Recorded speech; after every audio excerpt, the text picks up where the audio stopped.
Governor, thank you for visiting Idaho first off. And first question that I have for you is, it's a big military community here. We have Gowan Field, we have Mountain Home Air Force Base. Cuts to the defense budget are definitely on the table. How do you balance those with really pulling out a lifeline for places that depend in small communities on these military bases? Well, I'm vehemently opposed to the president's military cuts. The world is a more dangerous place, not a safer place. Our Navy is smaller than any time since 1917. Our Air Force is smaller and older than any time since the Air Force's founding. The idea of cutting our military in a circumstance like this is simply wrong. And I will not cut our military budget.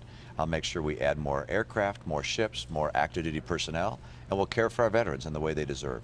So my course is very different than the president's. I will, however, get our budget to balance. And I will do that by eliminating a whole host of programs we don't have to have in the federal level.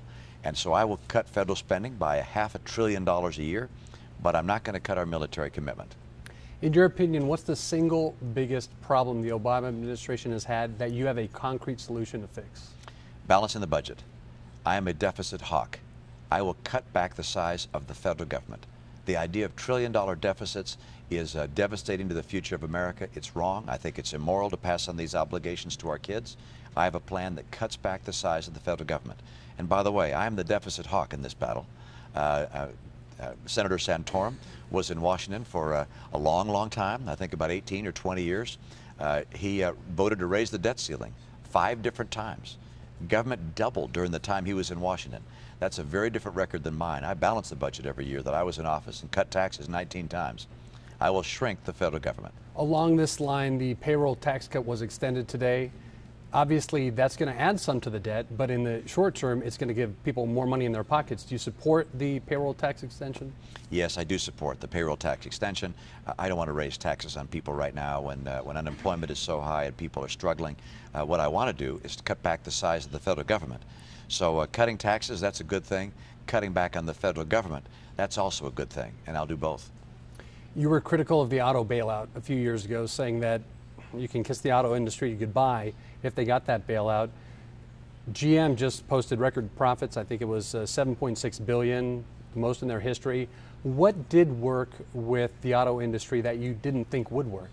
Well, actually, what happened back in the early days of the auto industry and the troubles they got into back in 2008 was that the executives went to Washington asking for $50 billion of a bailout. I said, don't give it to them.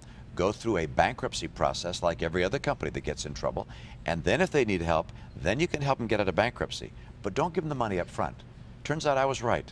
The companies finally did go through a managed bankruptcy. They got help and are on their feet. So the course they followed, very close to what I recommended and very different from what the Obama administration and the CEOs of the companies and the union were asking for. Along the line of finances, a lot has been made of your personal wealth. I think I saw a report that if you do assume the presidency, your personal wealth would be double the past eight presidents combined. This question kind of comes from our Facebook page, and a gentleman by the name of David says, I work in a local hardware store. I see a lot of people who are getting laid off. I'm having trouble making ends meet. How do you relate to that?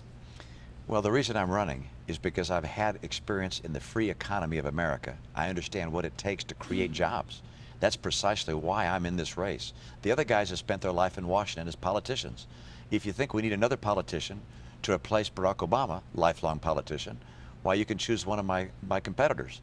But if you want someone who's worked in the private sector, and I have successfully, I won't apologize for being successful, that means you're going to come to me.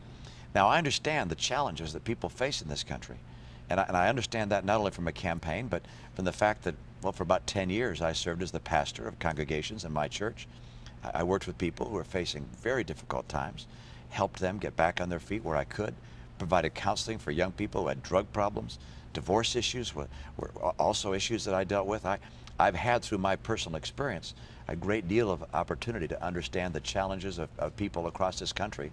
And I want to use that empathy I have for the American people, as well as my expertise in helping getting our economy going, to create the good jobs and rising incomes people in America are looking forward to.